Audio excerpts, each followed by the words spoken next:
విజయనగరంలో భూమి కొని తాను మోసపోయానని పొందూరుకు చెందిన ఆర్మీ జవాన్ వాపోయారు. ఢిల్లీలో పనిచేస్తున్న తనకు 2022లో భోగపురం ఎంఈఓ ఆఫీస్ లో జూనియర్ అసిస్టెంట్ గా పనిచేస్తున్న సతీష్ చంటి ఫేక్ డాక్యుమెంట్లు చూపించి భూమి అమ్మారని ఒక వీడియో విడుదల చేశారు. నమస్కారం సార్, నా పేరు దివాకర్ రావు. నేను ఇండియన్ ఆర్మీలో సోల్జర్గా ఢిల్లీలో వర్క్ చేస్తున్నాను. శ్రీకాకుళం జిల్లా పొందూరు మండలం పొందూరు గ్రామం. నేను విజయనగరంలో 2022లో సొంత ఇల్లు కట్టుకోవాలనే ఆలోచనతో పర్సనల్ లోన్ పెట్టుకొని ల్యాండ్ కొన్నాం సార్. ఈ ల్యాండ్ భోగాపురంలో ఎంఈఓ ఆఫీస్లో జూనియర్ అసిస్టెంట్గా పనిచేస్తున్న పతివాడ సతీష్, వాళ్ళ తమ్ముడు పతివాడ చంటి అనే వ్యక్తుల దగ్గర నుంచి కొనుగోలు చేశాం సార్. ఈ ల్యాండ్ అమ్మేటప్పుడు పక్కా రిజిస్ట్రేషన్ అని చెప్పి అన్నారు సార్. పట్టా రిజిస్ట్రేషన్ పట్టా మీద ఉన్నది వాళ్ళ పేరు మీద రిజిస్ట్రేషన్ చేసుకొని పక్కా రిజిస్ట్రేషన్ అని నమ్మించి మోసం చేసి మాకు అమ్మారు సార్. ఈసీ చెక్ చేసుకున్నాం సార్. ఈసీలో పర్ఫెక్ట్గా వాళ్ళ నేమ్స్తో ఉన్నాయి కాబట్టి ల్యాండ్ తీసుకున్నాము. ల్యాండ్ తీసుకున్నప్పుడు రిజిస్టర్డ్ డాక్యుమెంట్లు చూపించారు. లింక్ డాక్యుమెంట్లు అన్నీ ఫోర్జరీ డాక్యుమెంట్లు చూపించారు. లింక్ డాక్యుమెంట్స్ రిజిస్ట్రేషన్ టైంలో ఇస్తానన్నారు. రిజిస్ట్రేషన్ టైంలో లింక్ డాక్యుమెంట్స్ అడిగేసరికి వాళ్ళ వైఫ్ ప్రెగ్నెంట్గా ఉంది, ఎమర్జెన్సీ అనుకుని వెళ్ళిపోయారు. ఆ తర్వాత నేను ఎన్నిసార్లు డాక్యుమెంట్స్ అడిగినా ఇవ్వలేదు సరికదా. నేను సెలవుకు వచ్చేటప్పుడు ల్యాండ్ చూడడానికి వెళ్ళగా అక్కడ థర్డ్ పర్సన్ మాటూరు సత్యవేణి అనే ఆవిడ ఈ ల్యాండ్ మీది కాదు మాదే అని, ఇంతకు ముందే 2021లో 18 లక్షలకు మా దగ్గర తనఖా పెట్టి ఉన్నాడని ఆవిడ చెప్పగా, ఆవిడ దగ్గర ఉన్న డాక్యుమెంట్స్ తీసుకొని వచ్చి మాకు చూపించగా అప్పుడు ఇది డీ పట్టా ల్యాండ్ అని మాకు తెలియడం జరిగినది. ఇలా మోసం చేశారని మా భార్య పిల్లలతో పోలీసుల దగ్గరికి వెళ్ళగా అక్కడ కూడా న్యాయం జరగలేదు. ఇద్దరు అన్నదమ్ములు కలిపి ఇంకోసారి స్టేషన్కి వస్తే అక్కడే చంపేస్తామని, విజయనగరం వదిలి వెళ్ళవని బెదిరించారు సార్. పర్సనల్ లోన్ పెట్టుకున్నాను సార్. ఇంకా 3 సంవత్సరాలు కట్టాలి. నాకు ఈ ఉద్యోగం తప్పితే ఇంకో ఆధారం లేదు. దేశానికి సేవ చేస్తున్నాం సార్. మా ఫ్యామిలీని మేము కాపాడుకోలేకపోతున్నాం. ఈ సమస్యకి ఒక పరిష్కారం చూపించాలని నారా లోకేష్ గారిని, డిప్యూటీ సీఎం గారైన పవన్ కళ్యాణ్ గారిని మనస్ఫూర్తిగా కోరుకుంటున్నాం. జై హింద్ సార్. అండ్ కాశ్మీర్ ను దేశంలోని ఇతర ప్రాంతాలకు కలుపుతూ రైల్వే లింక్ పూర్తి చేయడం చారిత్రాత్మకమని పీఎం మోడీ అన్నారు. ఇవాళ చినాబ్ బ్రిడ్జ్ వందే భారత్ రైలు ప్రారంభించి మాట్లాడారు. और अंजी ब्रिज का लोकार्पण करने का अवसर मिला है। आज ही 2 नई वंदे भारत ट्रेनें जम्मू कश्मीर को मिली है। यहां जम्मू में नए मेडिकल कॉलेज का शिलान्यास हुआ है। 46,000 करोड़ रुपए के प्रोजेक्ट्स जम्मू और कश्मीर के विकास को नई गति देंगे। मैं आप सभी लोगों को विकास के नए दौर के लिए बहुत बहुत बधाई देता हूं। साथियों, जम्मू कश्मीर की अनेक पीढ़ियां रेल कनेक्टिविटी का सपना देखते देखते गुजर गई। मैं कल सीएम उमर अब्दुल्ला जी का एक बयान देख रहा था और अभी भाषण में भी बताया।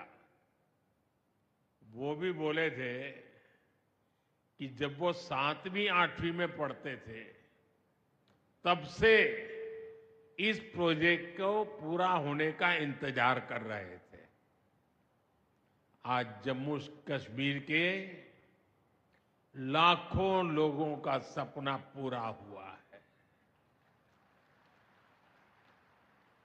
और ये भी हकीकत है, जितने अच्छे काम है ना वो मेरे लिए ही बाकी रहे हैं। साथियों, ये हमारी सरकार का सौभाग्य है कि इस प्रोजेक्ट ने हमारे कार्यकाल में गति पकड़ी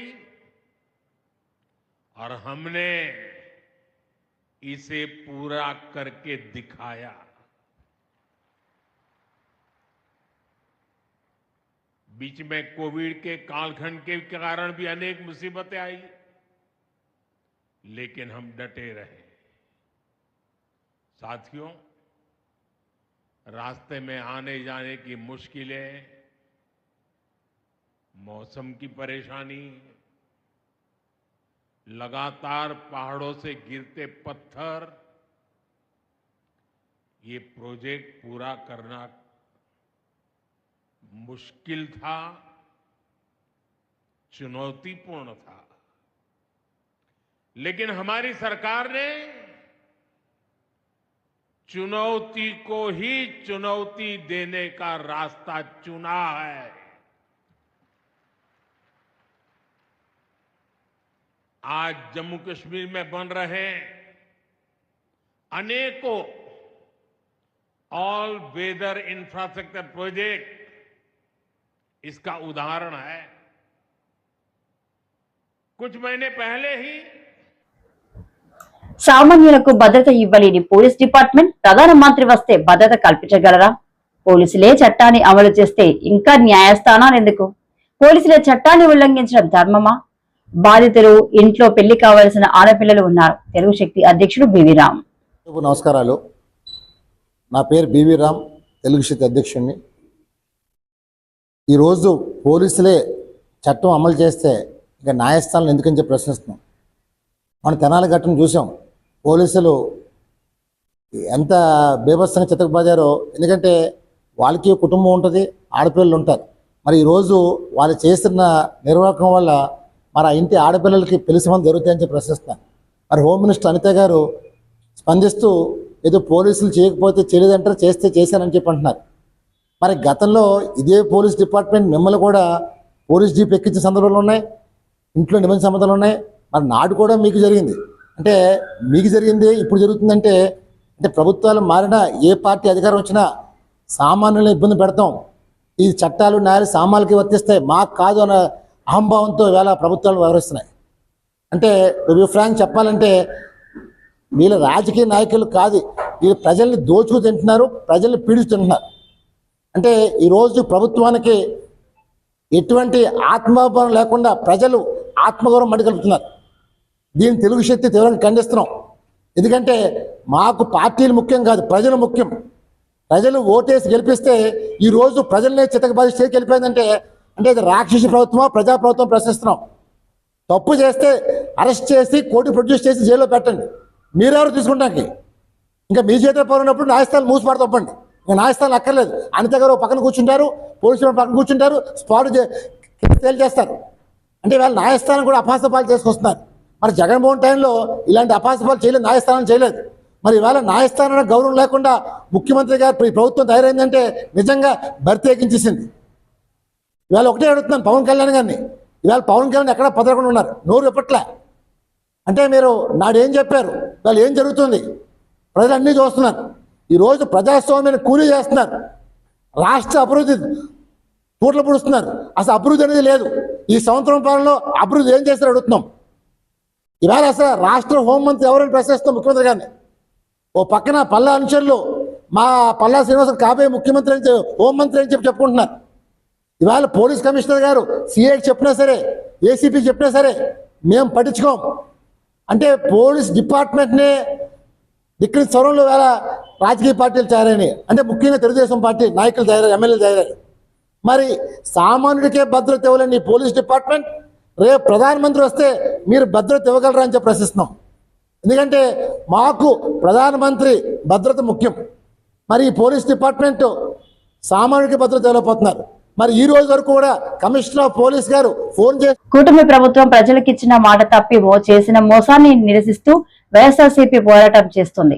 కూటమి ప్రభుత్వం ఇచ్చిన ఈ ఏడాదిలో ఏ ఆడబిడ్డ సంతోషంగా లేదు. జాబ్ క్యాలెండర్ 20 లక్షల ఉద్యోగాలు, 3000 నిరుద్యోగ వృద్ధికి ఎవరికిచ్చారు?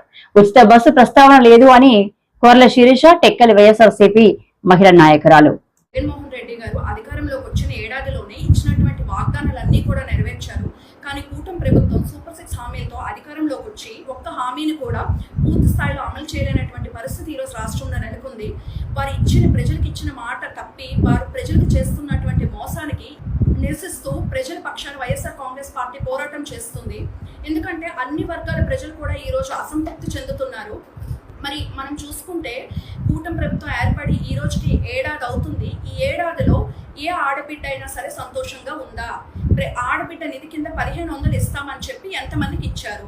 అలాగే తల్లికి వందనం పథకం కింద ఎంతమంది పిల్లలు ఉంటే అంతమందికి 15,000 చెప్పినా ఇస్తామని చెప్పారు. మరి ఎంతమంది విద్యార్థులకు మీరు 15,000 ఇచ్చారని మేము అడుగుతా ఉన్నాం. అలాగే లోకేష్ గారు ఎన్నికల ముందు మీరు రికార్డ్ చేసుకోండి, టైము డేట్ నోట్ చేసుకోండి, మేము అధికారంలోకి వస్తే మీకు ప్రతి ఏడాది కూడా జాబ్ క్యాలెండర్ రిలీజ్ చేస్తాము, అలాగే 20 లక్షల ఉద్యోగాలు ఇస్తాము, ఇవ్వని పట్ల నిరుద్యోగ వృత్తి కింద 3,000 చెప్పిన మేము ఇస్తామని చెప్పారు. మరి ఎంతమందికి మీరు ఉద్యోగాలు ఇచ్చారు? మరి ఎంతమందికి మీరు నిరుద్యోగ వృత్తి ఇచ్చారని మేము ప్రశ్నిస్తూ ఉన్నాం. అలాగే 50 ఏళ్ళు దాటిన వాళ్ళందరికీ కూడా పెన్షన్ ఇస్తామన్నారు. కనీసం 50 ఏళ్ళు కాదు కదా, 60 ఏళ్ళు దాటిన వాళ్ళకు కూడా ఈరోజు పెన్షన్ అందనేటువంటి పరిస్థితి రాష్ట్రంలో చూస్తున్నాము. అలాగే మరి ఉచిత బస్సు అన్నారు, ఈ రోజు వరకు దాని ప్రస్తావనే లేదు. అలాగే రైతన్నులకు చూసుకుంటే అన్నదాత సుఖీభవ పథకం కింద ప్రతి రైతుకు కూడా ఏటా 20,000 చెప్పిన ఇస్తామని చెప్పి ఈరోజు ఏడాది అవుతుంది. ఎంతమందికి మీరు 20,000 ఆర్థిక సాయం చేశారని మేము ప్రశ్నిస్తూ ఉన్నాము. రైతులకి నిట్ట నిలువున ముంచేసింది ఈ కూటమి ప్రభుత్వం. ఇలాగ అన్ని వర్గాల ప్రజలు కూడా చాలా అసంతృప్తి చెందుతున్నటువంటి పరిస్థితులు ఈరోజు. అలాగే వాలంటీర్స్ కూడా గౌరవ వేతనం 10,000 ఇస్తామని చెప్పి, అలాగే మరి వారికి 50,000 ప్రతి నెల సంపాదించుకునేటట్టు మార్గాల్ని కల్పిస్తామని చెప్పి ఈరోజు అధికారంలోకి వచ్చిన తర్వాత వాలంటీర్ వ్యవస్థను రద్దు చేసి ఎంత మోసం చేశారో వాలంటీర్స్ అన్నది మనకి కళ్ళ ముందే కనిపిస్తుంది. అలాగే మరి విద్యుత్ ఛార్జీలు పెంచుకోమని చెప్పి అధికారంలోకి వచ్చిన తర్వాత విద్యుత్ ఛార్జీలు పెంచి డైరెక్ట్గా ప్రజలపైనే భారం మోపింది కూటమి ప్రభుత్వం. మరి సంక్షేమం ఇలా ఉండగా అభివృద్ధి చూసుకుంటే పోలవరం ప్రాజెక్టు ఎప్పుడు కంప్లీట్ చేస్తారో దాని ప్లాన్ ఆఫ్ యాక్షన్ ఏంటనేది ఇంతవరకు చెప్పలేదు. అలాగే మరి స్టీల్ ప్లాంట్ ప్రైవేటైజేషన్ కోసం ఇంతవరకు కూడా కేంద్రం ఉపసంహరించుకున్నట్టు ఎక్కడా ప్రస్తావించలేదు. దాని గురించి అంటే స్టీల్ ప్లాంట్ గురించి ఎటువంటి స్పష్టత లేదు. అలాగే అమరావతిలో రాజధాని నిర్మాణం పేరిట లక్షల కోట్ల అప్పులు తెచ్చేసి ఏ స్థాయిలో వారు దోచుకుంటున్నారో అనేది మనకి స్పష్టంగా కనిపిస్తుంది.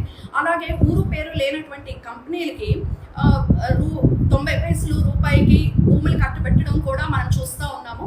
ఈ రకంగా ఇంత ప్రధానమంత్రి మోడీ మెప్పు కోసం ఏపీ సీఎం చంద్రబాబు నాయుడు కార్మిక నిబంధనల మార్పులకు ఆమోద ముద్ర వేశారని సిపిఎం రాష్ట్ర కార్యదర్శి శ్రీనివాసరావు ఆరోపించారు. 3 రోజులుగా ఇక్కడ జరిగిన పార్టీ కేంద్ర కమిటీ సమావేశంలో పాల్గొన్న అనంతరం ఆయన విలేకరులతో మాట్లాడారు. నిన్న ఈ సమావేశంలో లేబర్ కోడ్స్ కి అవసరమైన రూల్స్ ఫ్రేమ్ చేస్తూ 8 గంటల పనిని కాస్త కార్మికులకి 12 గంటల వరకు పెంచారు. చాలా దారుణమైనటువంటి దుర్మార్గమైనటువంటి విషయం. 8 గంటల ముందు 9 చేశారు. 9 గంటల్లో మధ్యలో 1 గంట విరామం, 5 గంటల తర్వాత 1 గంట విరామం ఇస్తామని విరామం కోసం ఇంకొక 3 గంటల పని దినాన్ని పెంచారు. ఇది చాలా అన్యాయమైనటువంటి విషయం.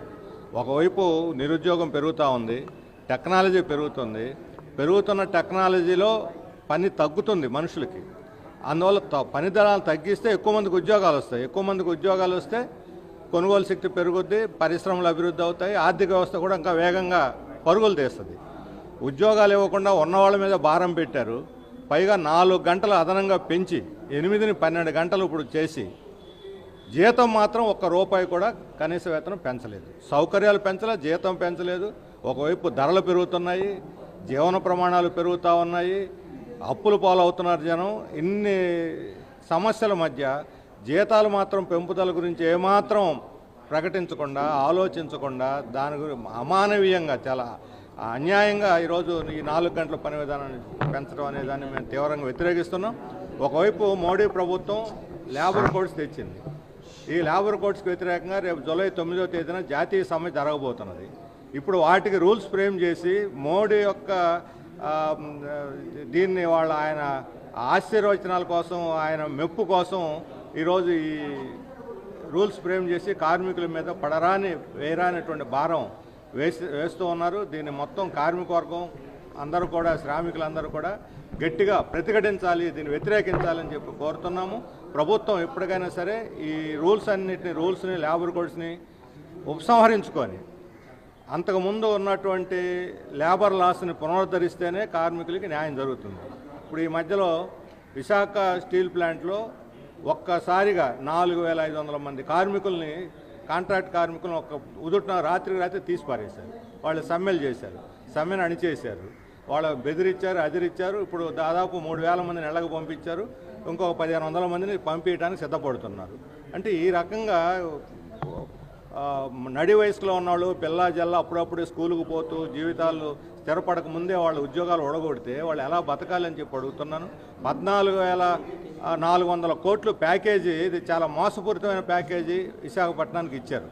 ఎందుకంటే 1,800 కోట్లే వాస్తవంగా దాని ఉత్పత్తికి తోడ్పడేటువంటిది. 1,800 కోట్ల మిగతా అన్నీ కూడా జీఎస్టీ పేరుతో, ట్యాక్సుల పేరుతో కేంద్ర ప్రభుత్వం వెనక్కి తీసేసుకుంది.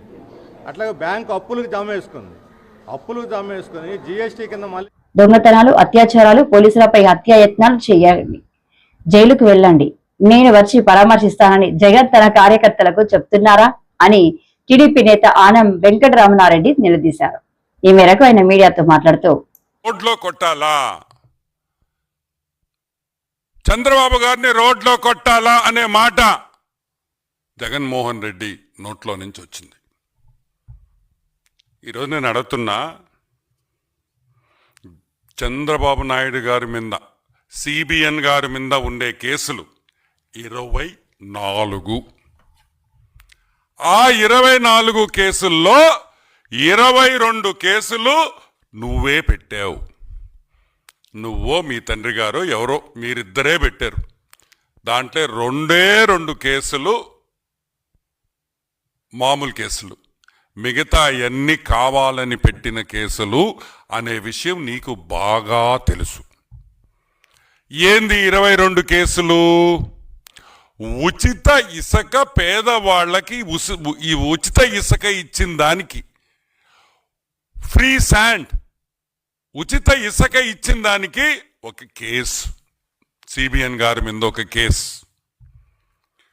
పుంగనూరులో బాబు గారు దాడి చేయించారు.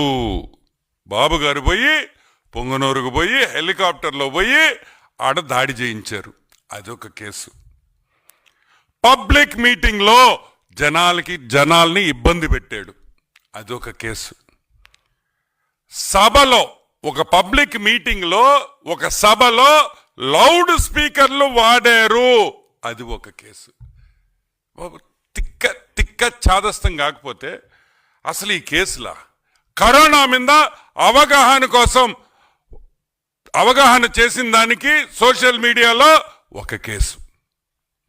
ఇన్ని కేసులు పెట్టి బాబు గారి మీద దొంగ కేసులు పెట్టి ఎవరితో పోలుస్తాడు? మా హాఫ్ టికెట్ పాయింట్ ఏస్ ఇక్కడ మీరందరూ అర్థం చేసుకోవాల్సింది ఏంటంటే, ఎవరితో పోల్చాడు సిబిఎన్ గారిని? తెనాలిలో 3 రౌడీ షీటర్లతో పోలుస్తాడు. 3 రౌడీ షీటర్లు, పిల్లకాయలు. ఎవరో వాళ్ళ 3 పిల్లకాయలు, చిన్న చిన్న పిల్లలు అని ఈ తిక్కలోడు మాట్లాడతాడు జగన్మోహన్ రెడ్డి. ఒకడు 1 కేజీ గాంజాతో దొరికాడు. 1 కేజీ గాంజాతో దొరికినోడు పిల్లోడంట, చిన్న పిల్లోడు. ఒక అమ్మాయి, ఒక ఆటో డ్రైవర్ మీద దాడి చేస్తే వాడు చిన్న పిల్లోడు. ఒక అమ్మాయిని రేప్ చేయబోతే వాడు చిన్న పిల్లోడు. ఒక ఆటో దొంగలిస్తే పట్టుకుంటే వాడు చిన్న పిల్లోడు. ఒక పోలీస్ కానిస్టేబుల్ మీద హత్యా ప్రయత్నం చేస్తే